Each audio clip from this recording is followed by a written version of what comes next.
ככה בונים ביטחון ברזל. אנשים מסתובבים בעולם ומשחררים להעביר משפטים כמו אני חסרת ביטחון, אין לי ביטחון עצמי, אין לי ביטחון ואין לי ניסיון. סטופ! תנו לי רגע להסביר. הביטחון שלנו יושב על מאגר של מחשבות שאנחנו יוצרים. המחשבות האלה הופכות לאמונות.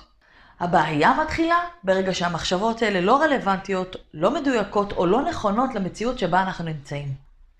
החוסר ביטחון נכנס לפעולה ברגע שאנחנו מתחילים להאמין למחשבות הלא-רלוונטיות האלה. וכך נוצרת אמונה שאין לנו ביטחון עצמי.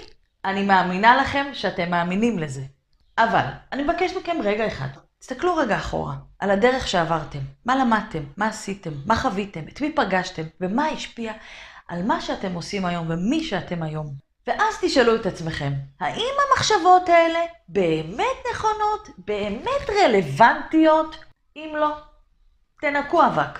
זה לא משרת וזה רק תוקע אתכם במקום. אבל אם בכל זאת אתם בתחילת הדרך ומרגישים קצת חוסר ביטחון, תבנו אמונות חדשות לדרך חדשה.